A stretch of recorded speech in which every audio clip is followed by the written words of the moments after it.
Hello everybody and welcome back to another one on my matchday vlog / reviews for the Preston game. So today we've walked away with a 2-1 victory against Charlton, guys, so let's just hop straight into the review. So the first thing I think I've got to talk about is of course the first half, and honestly it was so dreary. We lacked pace, urgency and any quality really. I think we had one good move in the match where in the end Alan Brown just headed over the bar, but we really didn't produce much. Obviously we did get the goal in the first half and I'm very grateful for that. It was obviously Joe Garner who has managed to get 2 goals in 2 matches, which I'm quite happy about. The goal came from nothing. Just came from a set piece, and I'm very happy for that. Hopefully this will lead to Garner going on a bit of a run now and grabbing a few goals for himself. He looked very happy to get his goal today, and so was everyone else, but our lead didn't really last too long, and the goal we conceded was very sloppy and very avoidable in many ways. I'm not actually sure who the 2 defenders were who were marshalling their player out on the left hand side. I believe it was Huntington and Bailey Wright. It might have been Cunningham, I'm not sure, but they managed to let their player slip through them, and in the end it was a poor goal to concede. It was quite far out, and Lindegaard really should have done better. At his near post, it really was a poor goal to concede. But in the second half, we really did change everything, guys. Grayson decided to switch to a 4-3-3 formation, which I thought worked very well.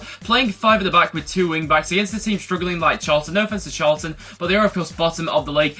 It wasn't really having an effect on us. And what we seemed to be doing in the first half a lot, we were bypassing the midfield way too much. We just went from defence to attack in one move, playing a big long ball, and we were just bypassing the midfielders all too much. And since the quality we do have in midfield in Alan Brown, Daniel Johnson, and Paul Gallagher, that just wasn't working. So in the second half, Grayson changed it to more of a sort of like a 4-3-3 system with Garner playing up front and then Robinson and Reach both playing off him. That let the midfield 3 get more into the game, and that had a massive impact on the game. I also thought that Callum Robinson had an absolutely fantastic game. Coming off the bench today, he did really well and obviously managed to grab his goal. But for his goal, oh my word, guys, Adam Reach was absolutely sublime for that goal. The absolute pace and strength that he showed was absolutely phenomenal. I've also got to give a shout out to Andres Lindegaard, who did throw the ball out. And we just showed there that we work so well and we can work on counter-attacks. It's just so frustrating that every time we seem to get the ball with the keeper, we just slow the game down. We let Charlton get back into position.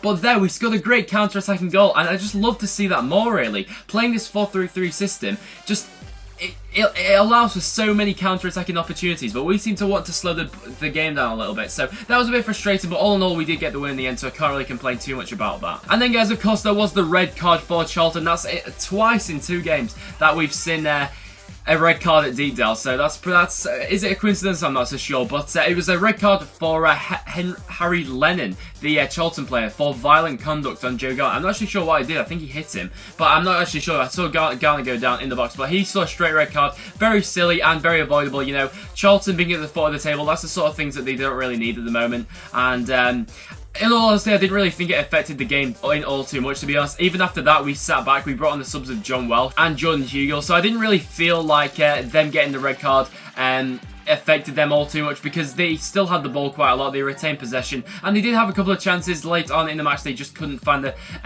quality they needed to finish it off in the end. I did think that Charlton's number 9 caused us quite a few problems. I'm not actually sure what he's called. They're big number 9. He caused quite a few problems for us, but I thought that Huntington and Clark, especially in the first half, they were a little bit shaky. Obviously we did concede the goal, but in the second half they stepped up. Clark especially had a very good game in the second half. I thought that Huntington dealt with everything going his way in the second half as well. The first half on the ball, he was very shaky and had some quite comedic moments, I'd say, but in the second half he looked to be a lot more stable on the ball. So guys, overall I'd say it wasn't the best performance from us from any stretch of the imagination, especially after that Sheffield Wednesday performance. I would have liked to see a couple of goals tonight at Deepdale, but that just wasn't the case, and it wasn't the style of play we were going for tonight. But in the end, we've walked away with 3 points, guys, and we are now only 6 points off the playoffs. That is absolutely mind-blowing, guys, considering where we come from. Absolutely insane, guys. So if you are a Preston fan or a Charlton fan, let me know in the comments down below what you did think of the game. I'd be very interested to know, and what you think for the rest of the season, guys. So other than that, guys, thank you very much for watching. Make sure you check out all the links in the description down below. But other than that, guys, I will see you all